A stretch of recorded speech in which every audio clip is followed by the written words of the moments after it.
I'll call the meeting to order. Buster? This meeting of the Mayor and Board of Aldermen for the City of Cleveland is now in session. Anyone that has business before this board, please speak up and you will be heard. Ted, will you open us with prayer? Of the evening to give thanks for the many blessings they have restored unto us. We thank you for allowing us to come together and to discuss the business of the city. We pray tonight that everything we do and say will be in your will. It is in Jesus Christ's name we pray. Amen. Thank you. Amen. Amen. Welcome, everyone. We have a visitor tonight, Spence Abraham. If you bring Spence in. Mayor, I recuse myself. He'll take me out of the meeting for time. Okay. All right. Welcome, Spence. Hey, good evening. Good to have you. Go ahead. Thank y'all for letting me join. Can everyone hear me okay? Sure. Good. I was looking a minute ago. They have me, I think, on the agenda. I'm going back to find the said I wanted to speak about the entrance on College at Bear Pen Apartments. Okay. Getting the computer set up where I can hear better. I had recently learned, I say recently, it was about a month ago, Kirk Valls, my alderman, I him up a letter. I guess you guys should have a copy of that from Dominique's packet. Is that correct? Yes. Yes. Okay, good. I had recently learned about the entrance of Crosby and College being closed on the west side of the park. To the best of my knowledge, it's supposed to be open during peak hours. My only problem with leaving that as such, games go on, practices go on really 10 months out of a year out there. And just like today, my son's in the middle of a soccer practice, actually. There was something going on at the softball complex also. The soccer fields, the baseball fields on the other side, I'd say, anywhere from 400 to 600 cars.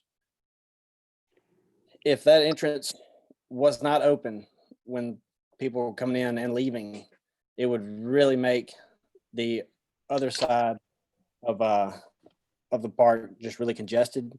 I live in the 1100 block of College on the corner of College and 7th. And let's see if it'll let me switch over. I want to let you see the background of my computer. Dominique, are you able to share mine? I just made you the host, so you should be able to share it now. Good. Let's see. All right. I just took roughly 3 maps from different wards of Cleveland. And when you type in Bear Pen Park, how to get there, it's pretty much, as you can see, mostly 3 to 4 different routes. College Street being one of them, which is mine, which is always congested, especially, anytime from 3 to 7 o'clock in the afternoon. But if we end up closing off that other entrance, where, as you can see, most of these other routes, that's one of the directions. It's gonna just completely overwhelm that neighborhood on down to mine.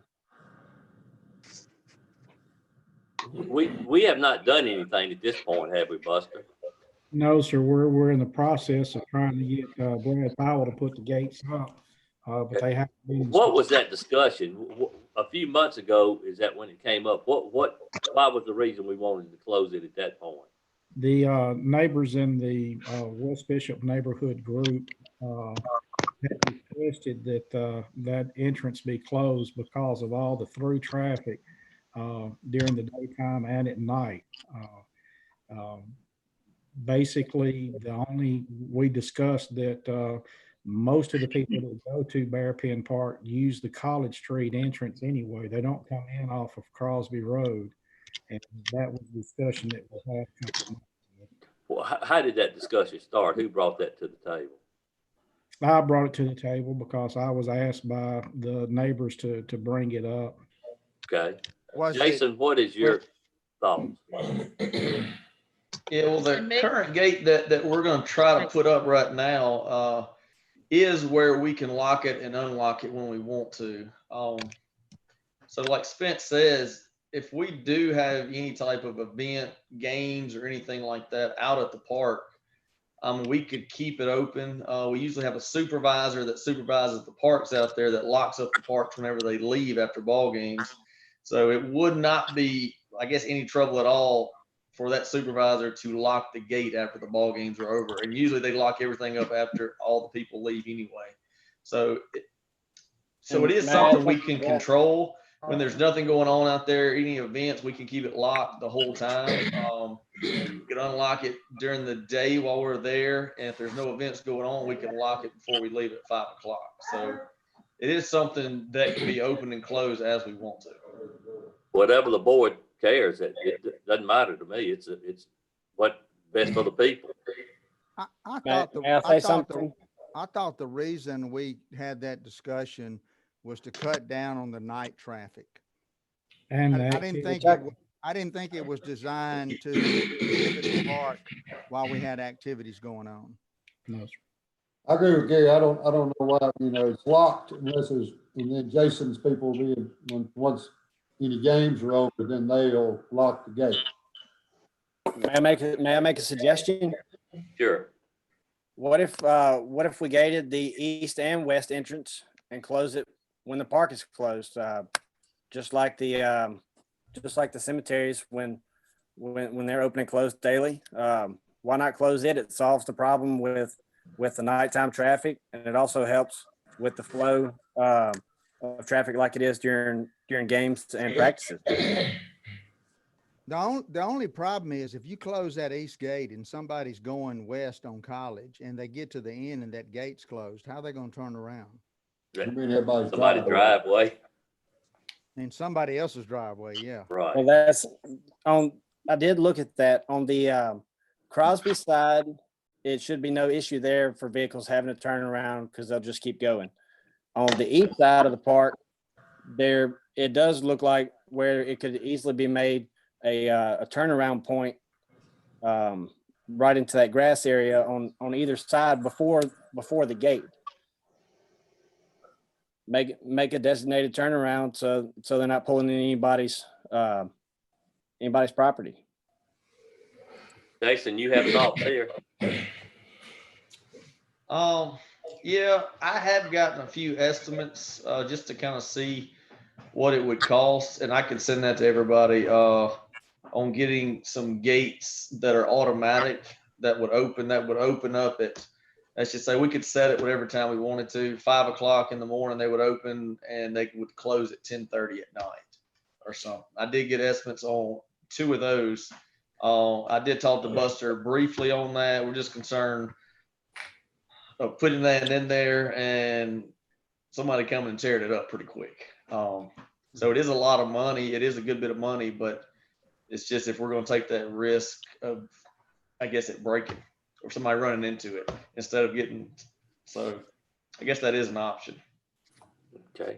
Why don't we look at it just like we got it at Eastside Park over there, those poles and things of that nature, that bar that goes across it. Now that is the type of bar that we're going to put on Crosby Road right now, that type where you can open and close it and we can unlock it and lock it. But as far as putting it on the entrance of College, like I said, that'll be you guys' decision on that. It would be tougher maybe to man that to keep the park closing, I guess, because the park doesn't close till 10:30. And the thing is having somebody come out there manually and having to close that gate every night at 10:30 if we did it on both ends. Mayor, I'd like to make a Yeah. motion that we let Jason them handle the west gate, Right. lock it after functions are done, and let's Right. put in the expense fixing the east gate to where how we want to lock it and what we want to do, since we're talking Look at about. it at budget. Yeah, because that's, so we're talking a lot more money, which we probably ain't got. Yeah, Right. but but that's got to have a turnaround if you do that east gate. That, I'm saying it's going to involve more than that, which the gate could go on into the park here for ways, and we could build a turnaround right there on the road. But we're going into budget next month, so. And We which don't- the only real thing benefit of having that east gate is if the east and the west gate are both open daily. Otherwise, it's pretty much just the same situation where the other gate may or may not get open, just depending on, you know, if Jason does have the manpower to get out there when there's a lot of people practicing. And Now, such. you're misunderstanding me. We're not going to open that east gate unless something's going on. I mean, the west gate unless something's going on. That west gate will be closed unless there's a function to stop this traffic through that. Right. That's what I was saying I was opposed to. Yeah, it's a crime issue, I think, is what the problem was. People. It is. It's a lot of traffic goes on out there after hours. It is a big issue, but also the issue of increased traffic on College Street and having a child playing out on their bicycle and such, and having that many cars going through that single gap of that 1 block, 2 block. Well, I mean, I think we're gonna start off trying to help. It scares me. That's a little traffic through that one street. There are hundreds of break-ins that have taken place along there, and I think that's why we reacted. I think it's a good start. I think we can study more along the east gate, as Paul suggested, as we get into budget.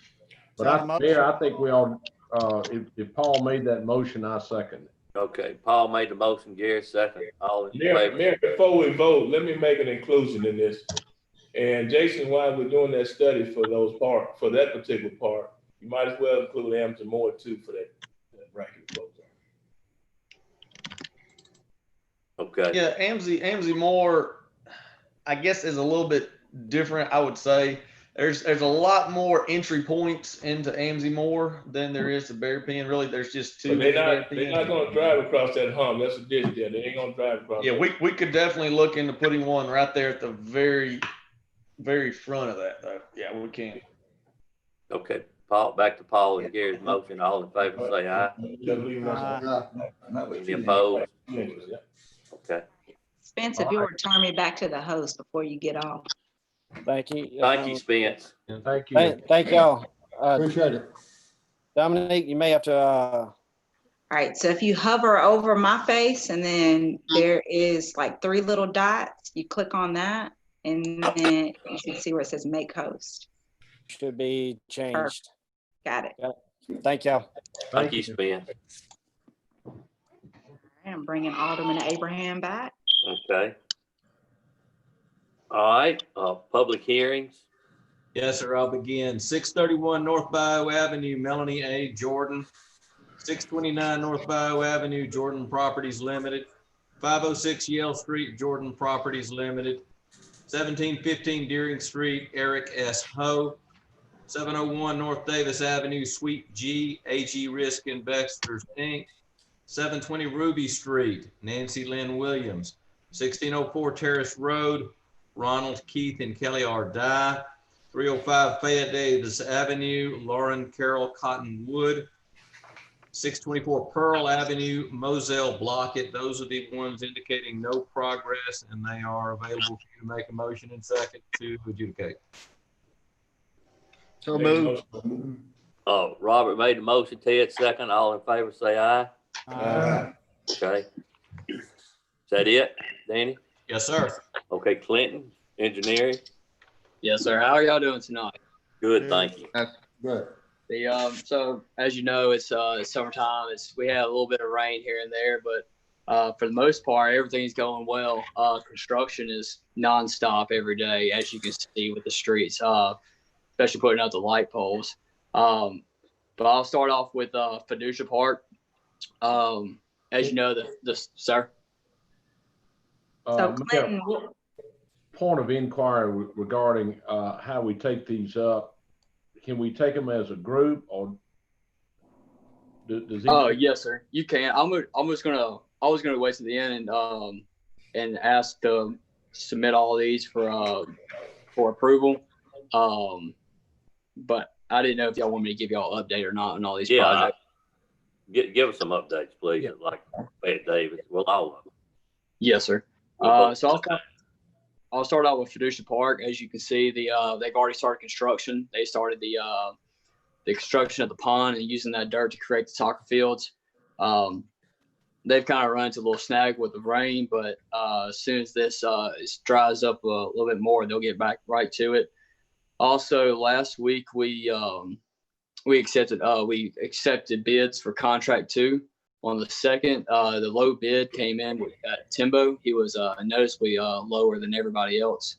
So for that project, for contract 1, I was going to submit the pay request and then also recommend awarding that project to Timbo.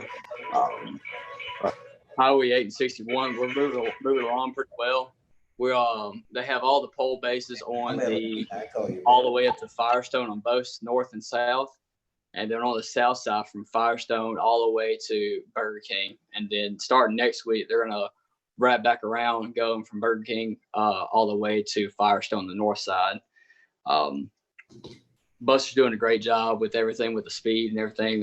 We had some complaints, and I think some people some pedestrians started getting a little agitated with it, but Buster's did a great job with that, so we appreciate him with that. Fayette Davis, sorry, I was bringing off for Highway 861. I'm bringing a pay request for that as well. Fayette Davis, I'm bringing another pay request out for the contractor.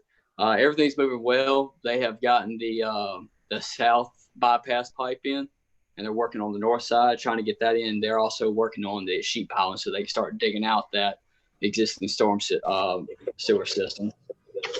The next one is the city walking trail. They are completely finished, and so I'm submitting the final pay request for that one. I don't know if you've gotten out to take a look at them, but if you haven't had the chance, do go look at them. They look really good. They also got an extra grip on them, and so it's less slippery. If anything ever comes back where we can do like a 5K or anything like that, it'd be perfect for anybody to go walking in as well. And those are Bear Pen, AMC Moore, the downtown walking trail, and the biking trail downtown, where the railroad turnaround. The next one's the fire station. That one's going pretty well. We're just paying for the installation of the building. Most of the building's up, and so we've already paid for all the building materials, so it's going well, as you can see. From almost anywhere in that southern area over there in town.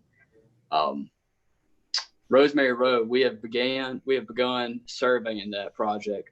As you know, it's completely funded by MDOT, and so we're very excited to get going on that one. Hopefully that one if we get done, we can this time next year we'll be starting construction on it. North Street Drainage, that's another FEMA project that we've been working on. We already surveyed, and we've already begun the design on that, going from north, the intersection of North and Crispin, all the way to Highway 61.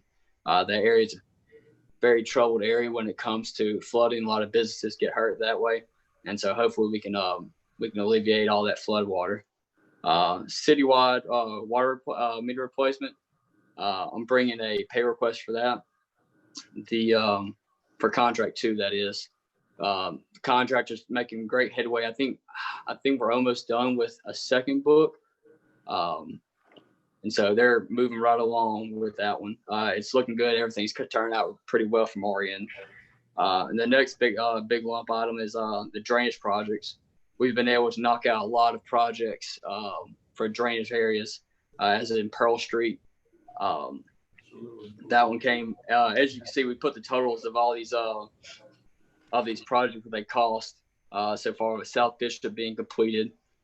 Pearl Street is almost finished. As you can see, it came under budget. I think we budgeted that one for a good amount of the drainage project budget we got. came well under, so we were able to knock out some of these smaller projects as well as I'm bringing a pay request are for Pearl Street, and then also for Rosemary Road and Rodman Drive drainage. We had Joe Reed that came out there and mopped out that ditch under 6-month bids and installed some more culverts. East Side Park, we had Jim Avis come and repair some of the curb and gutter and the storm drain units out there. That project is complete. So I'm going to submit a pay request for that one. Same thing with Sharp Street. We had the same problem, some curb and gutter and some inlets that were not well. They weren't fulfilling their purpose. So that one's complete. College Street, same thing for that one as well. And so we've total today, we spent $146,883 for all these projects. And so I'm submitting pay requests for all of those. And then I was also going to request the approval to advertise for the Fayette Davis Storm Drain Repair Project. I know Ray's always has a problem in that area. Fayette Davis going from Highway 8 and Fayette Davis to the pump station. He's always having to go out there and repair that. So what our plan is to do is to remove those pipes that are out there, those 24 and 36-inch pipes, and replace them with 48-inch pipes.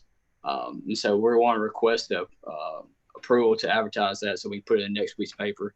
And we won't be able to have it it won't be able to bid out till after the next board meeting. So it would be the September board meeting before we accept that one unless we have a special call. And then the park projects, as you see, I don't know if you saw Fireman's parking lot, but it looks really well. Brad did a really good job for that one. That one is complete. The Fireman's Park, the parking lot, and the bollards are complete out there. So I'm bringing pay requests for that, and also Bearpin Park's bollards.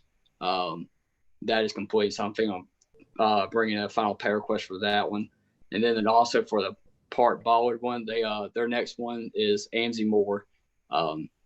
They started out yesterday, going out to start on that, and they should be done next week with that. Good report. Yes, Motion to approve. Kurt, Paul made the motion. Second. Kurt, to approve all in favor say aye. Ah, Okay. And if y'all could approve the lowest and best bid for the Fiducia Park project also. so moved. Okay, who made the motion? Gary. Second. Gary, Paul, all in favor say aye. Okay, thank you, Clinton. Good. I have one question, please, sir. yes, sir. What is the anticipated completion date on the Fayette Davis project, stormwater project? That one is a year contract, so their finish date is next March. Thank you. Yes, sir. Okay. All right, thank you. Danny, city attorney. Yes, sir. Consent agenda is before you for approval. So moved. Paul made the motion. Second. Gary second. All in favor say aye. Aye. Any opposed? Okay. Second item under city attorney is status report on the rescheduling of the Amy's Market public hearing. The chief and I are meeting with their attorney, but it's best that we do that in a live meeting if we can. I can try to do it as a Zoom if you'd like, but I'll leave that up to you. My problem is to keep postponing this because we don't know when we'll be back in a live meeting again, the way everything's going crazy here. I was wondering if we can figure out a way to set it up that Dominique, is a way that we could set him up, and he has one come into the boardroom right there by himself and log on or something. I don't know. I hate to keep pushing this off because it's something that needs to be get done. And I agree with Paul. We need to have it as soon as possible. If you want us to figure it out, we'll figure out how to do it and get it set. That'll be fine. Thank you. Danny, I got one more thing too. And I talked to the chief, and he said that we don't have a closing time on that store. So my question to all of us, Dottie's store just started to close, I think, after the incident. So this store is in the community, and this store stays open all night, I was told. So until we have a hearing, can we put a timetable on that? You've I noticed, have a question. Is this the store Robert down on White Street? yes, That's the shooting, yeah. Okay, I'm now, all right, thank you. yes. It wouldn't be proper, Mr. Sanders, to take individual action until they come before you. Now, one of the things long-term you might want to consider is opening and closing hours for things. You'd have to treat everybody. Individually coming in here without giving somebody a hearing and So, It wouldn't so work. in other words, all our businesses, they can stay open all night without, Walmart, Kroger. oh, I'm not talking about those. Those really, you know, You can't- little convenience stores in the community. community-wide, Close one, you got to close them all. Yeah.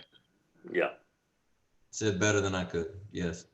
Like the best thing we can do is go ahead and schedule the hearing as soon as possible, as Paul is suggesting. We'll do That's that. what we're trying to do. I agree with Maurice and Paul. Okay.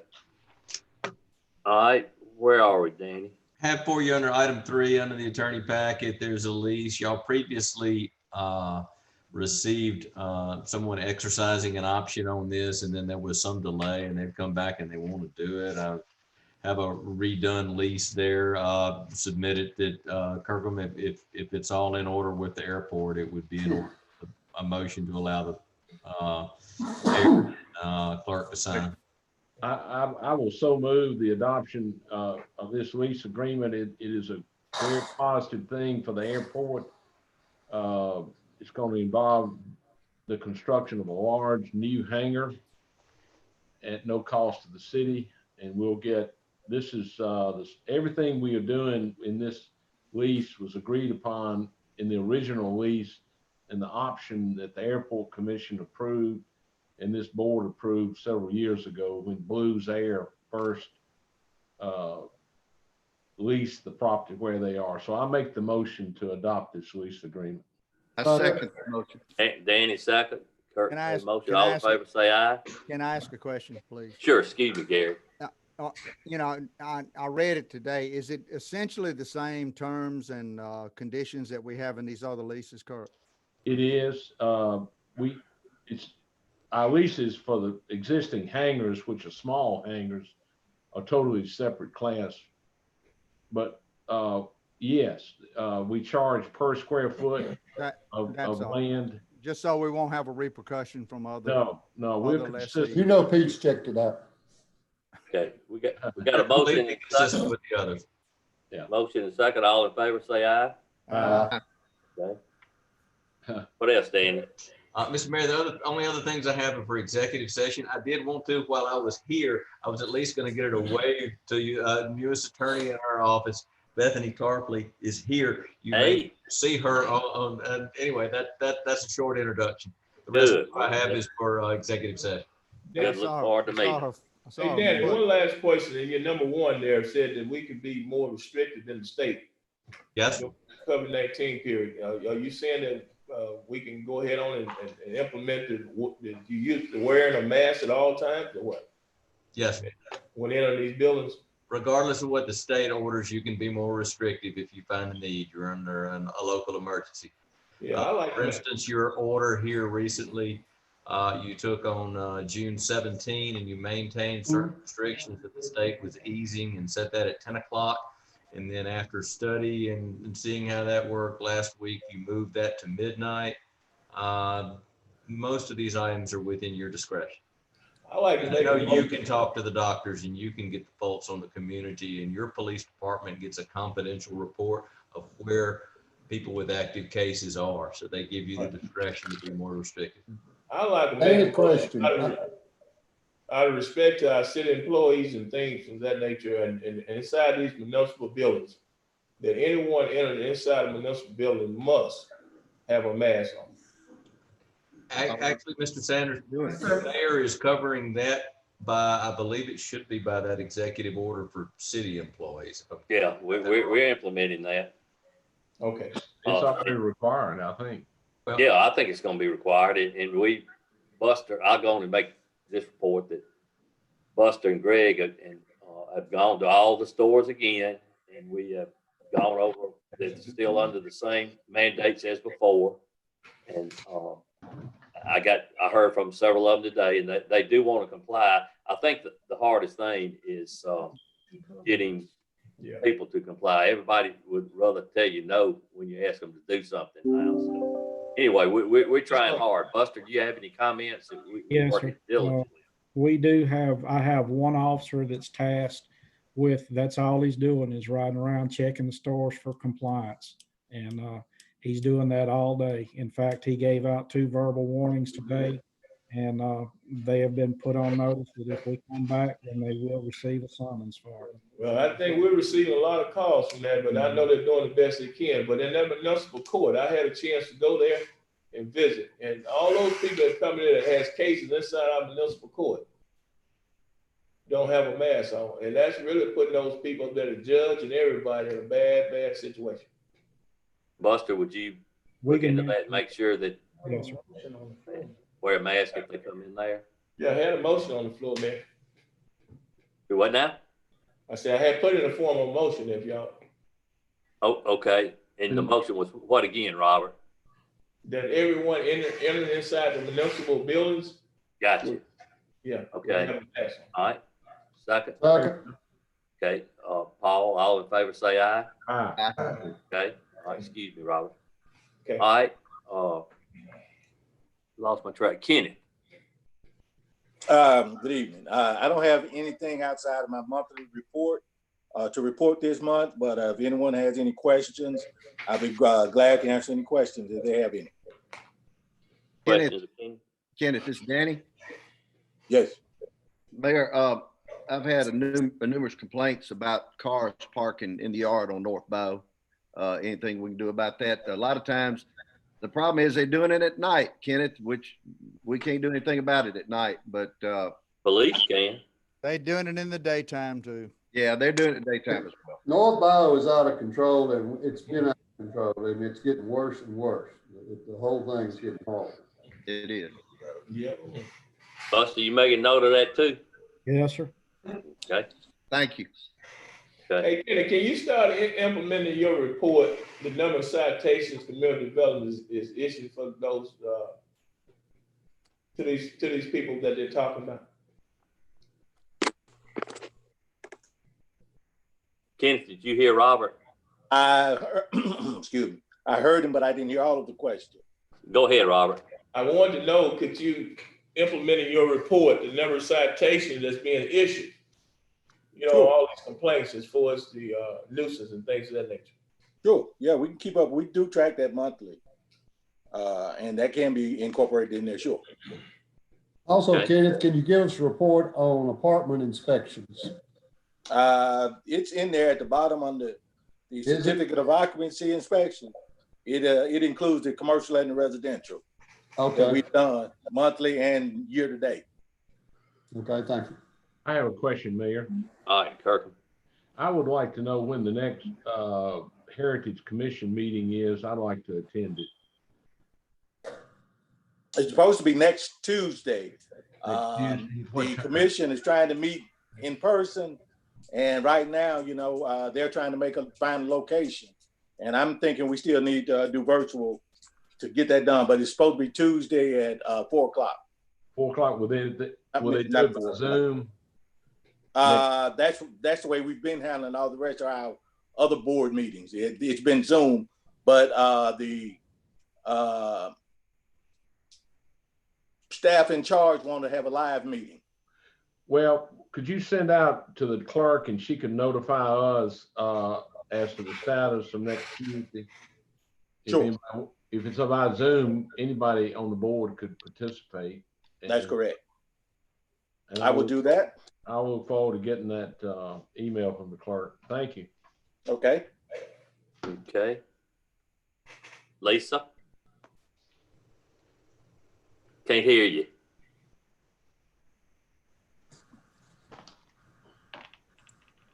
You're muted. Lisa?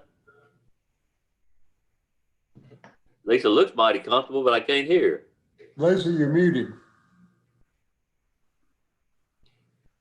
right, Lisa, let me try to do it. Hold on.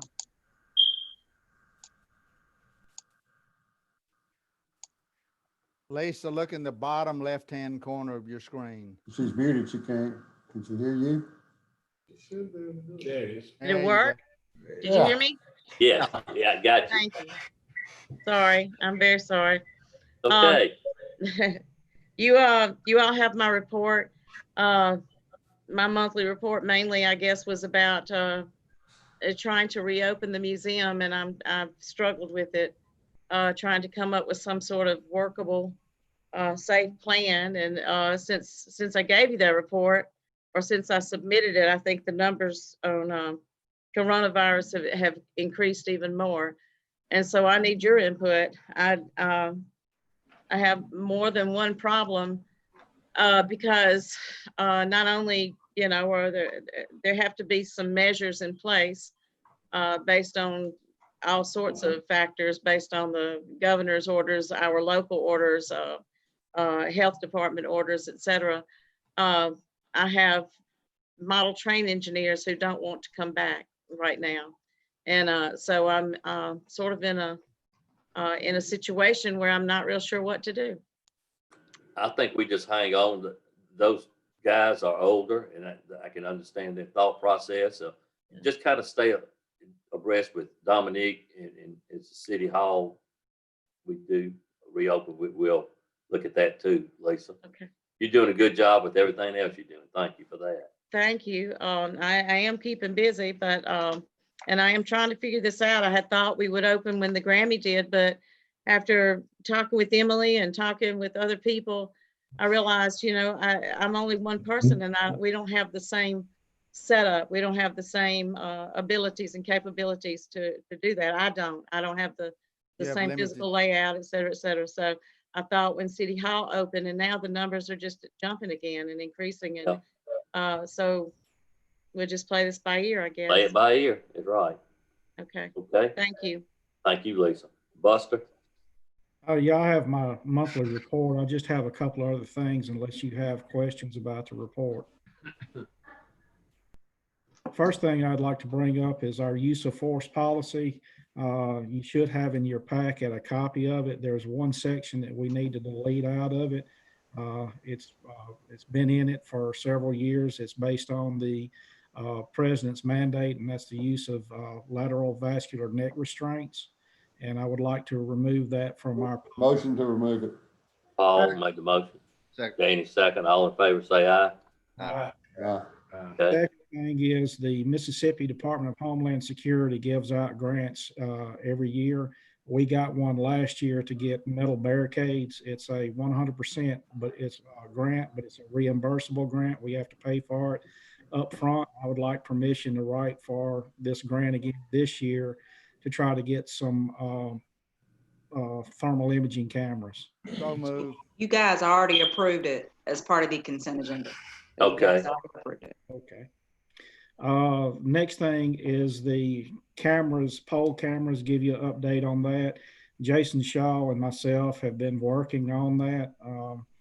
The problem is we have our city as a tree city. We've got a lot of foliage that is would excuse me, would require a lot of transmitters, and it's gonna, if we go that route, it's possibly going to make the amount 3 to 4 times the budgeted amount that we had for the poll cameras. We are looking at some other aspects right now, and if you could give me one more month, I promise you I'll bring you some more update on it. We're trying to do it as best as we can for the budgeted amount of money that we've got. But right now, that is just going to be absolutely impossible to do, to be able to get those cameras in those locations. Last thing, and this is for Mr. Ted, we've been having some problems with some juveniles on Pearl Street, and we've got some officers that are, yes, sir. Yeah, I was just about to say that's really true there, because Pearl Street, that area there are juveniles that 10:30, 11:30, 12:30 just be out all through the night. We had some officers that tried to get a hold of some of them. They were putting firecrackers in people's mailboxes. That's right. You're right. We're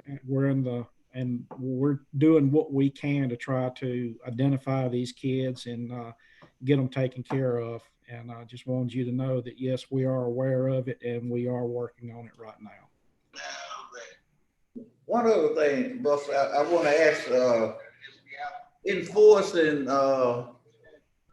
citizens that ride in those wheelchairs, you know, up and down the highway and on some of the main streets, they drive that little chair anywhere from 5 to 10 miles, and they just block the road, and you see a line of cars around them, and some of them backing up, and we don't have some type of accident that we can't enforce that or come up with a way where they won't actually ride in the middle of the street. When we see, it's basically one gentleman that's the problem with. It's not a motorized wheelchair, it's just a regular wheelchair that he pushes with his feet.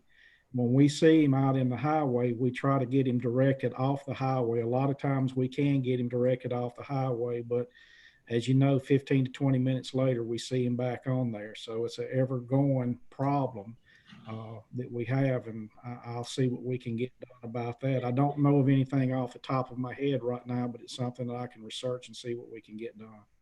I asked this question before, and I'm trying to see, is there anything the state provides them under the ADA Act, you know, I mean, services to give them something to show a reflective device on that wheelchair, something, because drivers, they don't even see them at night. Yes, sir. It's we told them that they needed to have a slow moving device, a slow moving vehicle sign on the back of it, and our elevated orange flag so people can see it during the daytime coming down the road. Like I said, I don't know if we can mandate him to do that, but it's something that I'll research and see if we can. Okay, I appreciate that. All right. Okay. Greg? We've been very busy out at the Chawla project at the West End District. One of the things that those type of projects bring in are sprinkler systems and alarm systems and all. And we're in the testing process right now. We've been doing a lot of pressure tests, a lot of individual alarm checks with each individual room out there. Of course, there's a lot of rooms, but a lot of time been spent on doing that. The Catholic Church pressures on their sprinkler systems and all. We've been doing a lot of that. We go back and run it up to a couple 100 pounds, go back and check it every so many hours. And the companies that are coming in, we spent a lot of time working with them. Had really good response, meeting with all of the merchants downtown. Went into every store, and they are posting, they are asking people to comply with what the board has asked them to do to try to cut down on the COVID cases and all. Obviously, it's all over the place with different people, but I had no issues with any of the merchants. They were very understanding and very appreciative of the board putting their health at the forefront and what all has been done, but also continuing to support them and staying open and helping them to stay open. And we tried to just make sure that they knew that was at the forefront also of what we're trying to do to help them. So they were very appreciative of that and very cooperative in that. Also, the 100-year anniversary is coming up in October for the fire department. We're very proud of that. With everything going on, some good news is I would think is in order. We've been here since 1920, and we're very proud of that. And we hope that in October you'll start seeing a bunch of advertisements for those things coming up in the near future. Last thing, there's a couple of estimates that Dominique received on the roofing for City Hall, as well as the roofing for #1 fire station. And you should see some things come across from her as far as maybe some things upstairs in City Hall as well, due to the storms that we had just recently. But other than that, any questions, I'll be glad to answer them to the best of my ability. Greg, let me just commend you and your staff and the fire department, first of all, and thank you all for the job you've done during this Independence Day. Thank you for being on time for everything that I've ever called you for, and then dealing with that attic situation over there on Jackson Street this past week. So thanks again to you all. Yes, sir. Thank you. Okay. Is Jamie with us? Jamie's out sick. Okay, sorry. Keith, Yes, sir. I'm here. wake up. I'm here. Been all tonight. Been a busy month. You look comfortable. Yeah, I am. Y'all got my report, but I've got two items I need to mention on top of the report. Number one, the tractor thing is moving along. I had a good bit of paperwork I had to do, not like it was in the good old days where you just did it. I had a committee to go through and finances to go through, but I think by Friday it'll be a done deal. And after our phone call the other day, I took Paul at heart, and I also talked to Gary, and I was proposing a 10-year thing, and they both agreed that 5 would be fine. So we're going to go with 5 if that's okay with the board. I will have the documents hopefully by Monday. It will be, and at that time, I'll give the documents to Dominique and let her pass them on to y'all and review and make sure everything's just as we proposed it.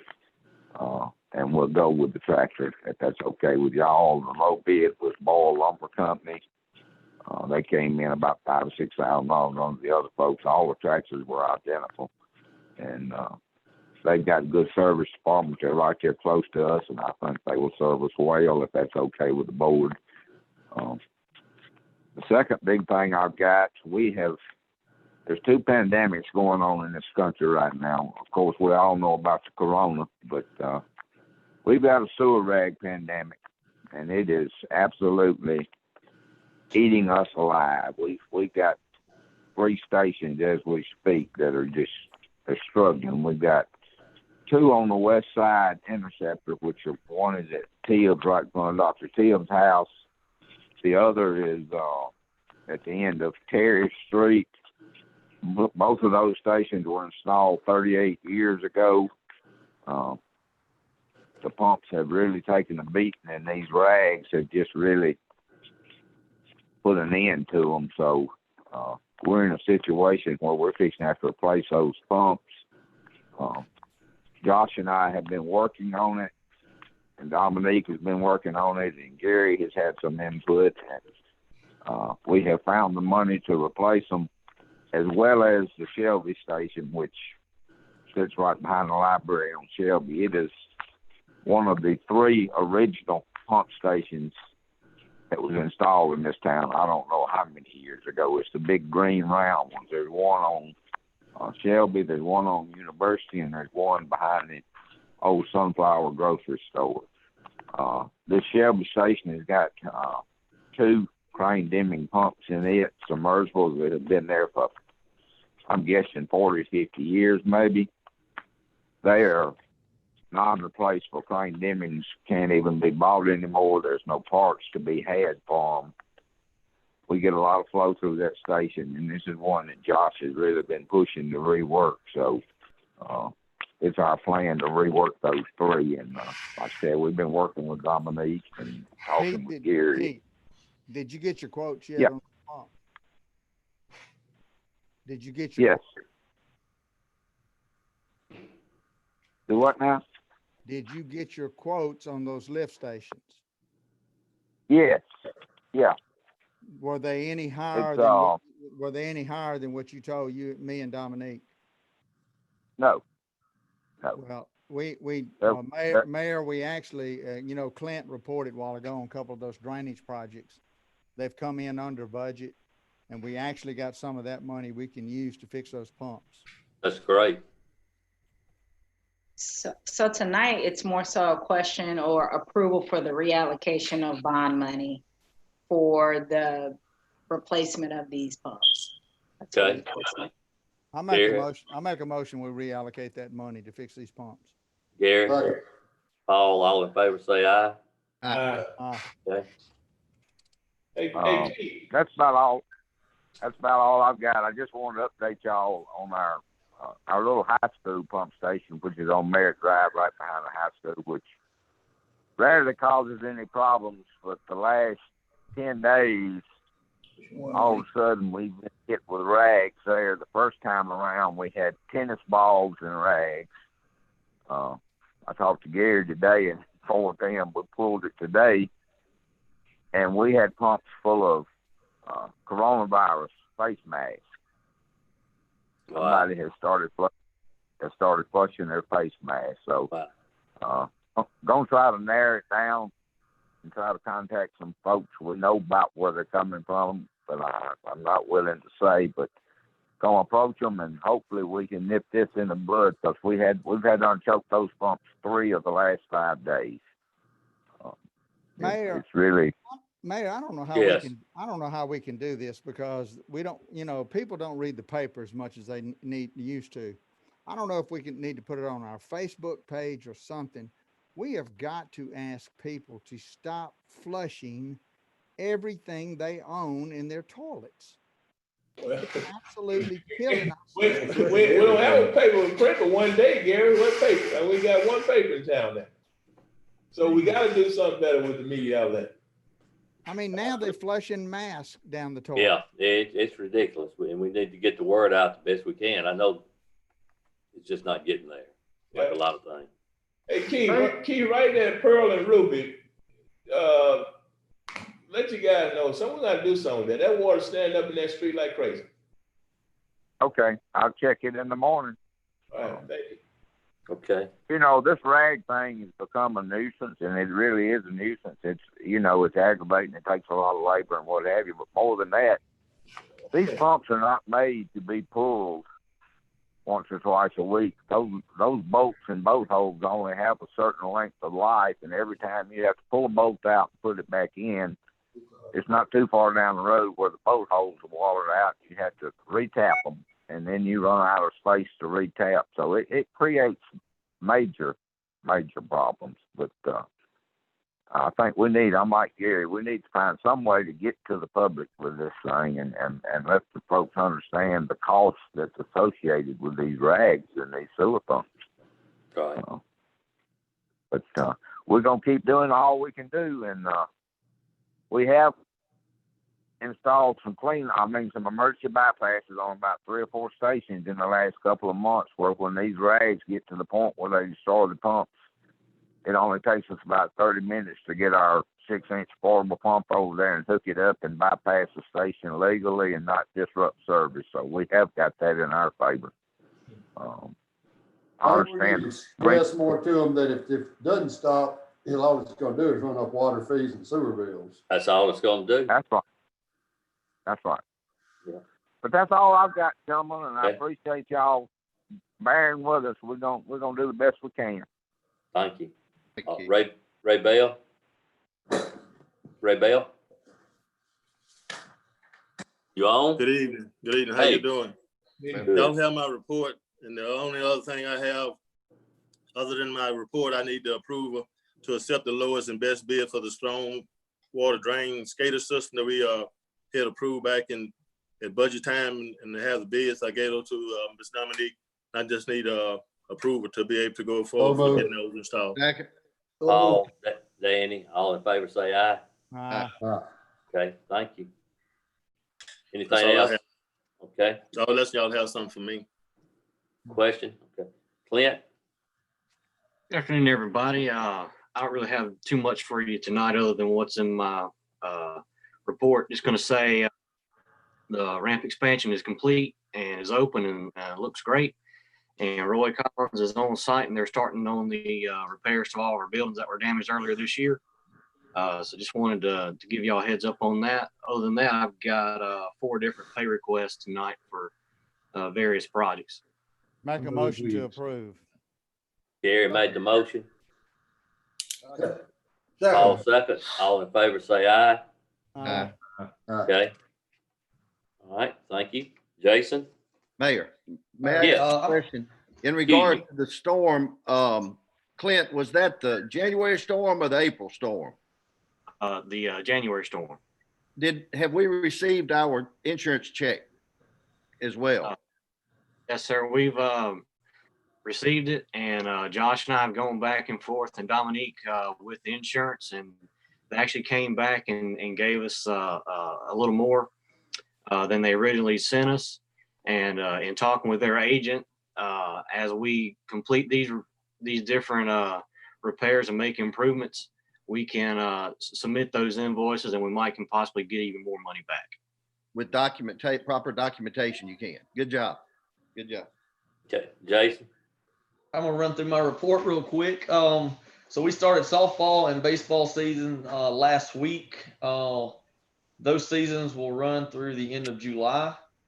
As far as events that we're gonna be hosting soon, there is a softball tournament that we're hosting out at Bearpen Park this weekend. It is girls softball tournament, 14 and under and 18 and under girls. That'll be played Saturday and Sunday. There's a clinic out there on Friday afternoon. Bio Academy will be hosting a softball tournament on August the 22nd on Saturday. And then Bio Academy is also hosting the North State tournament on September 26th at Bearpen. As far as projects, we completed a lot of projects this month. We completed the Bollard project at Bearpen Park. We completed the Fireman's Park parking lot.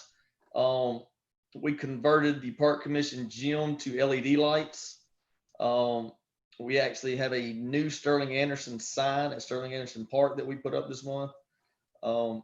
And like Clinton said, the Bollard project at Amzie Moore started yesterday, and phase 2 of the Amzie Moore drainage project for the baseball field started today, where we're adding dirt to all the fields out there to help with drainage on the baseball fields at Amzie Moore. That should be completed by the end of the month. And what I don't have in the report that I forgot to put in is we got awarded a $5,500 grant from the USTA, the United States Tennis Association. And I'm actually getting with some people now, and it's designated to Bearpen Park tennis courts. So I'm looking right now what is best to utilize that money with lighting out there. So hopefully here in the next month or so, we can upgrade our lighting out there at Bearpen Park. Okay, thank you, Jason.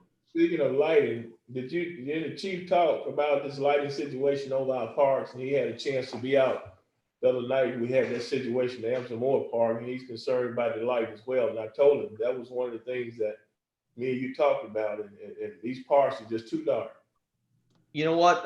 You say that. I do have estimates. I rode around about 2 weeks ago with Robinson Electric, and we looked at Fireman's Park, Amzie Moore, Eastside, and Sterling Anderson Park. And I do have quotes on all of those to add lighting to those parks. It's basically adding lighting where it's going to light up the playground equipment a lot better.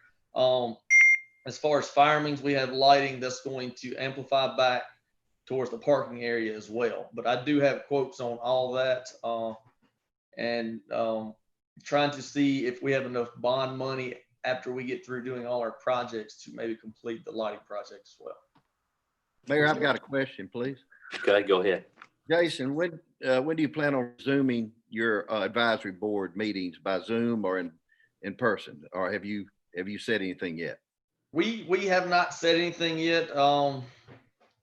That is something, yeah, I guess probably Zoom, because there's probably, I think there's 7 of us, and we just have not had that meeting yet. I have not set up a Zoom meeting yet because it's really, I guess we don't have a lot of ball going on right now. But yeah, I do plan on getting with everybody and trying to get that meeting set up. Dominique did send me a password and a link to Zoom, so now I can set that up. Thank you, sir.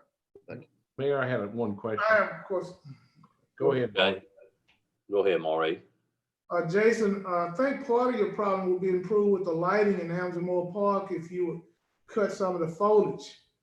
That's part of the problem, reason the lights are not as bright. Trees. Yeah, there is a lot of trees out there that's kind of overgrown. So yeah, trimming the trees would help out. And I got with Robinson, like I said, and we were looking at adding another pole out there in the open, and we could mount 2 lights on that and kind of amplify the area a lot more out there as well.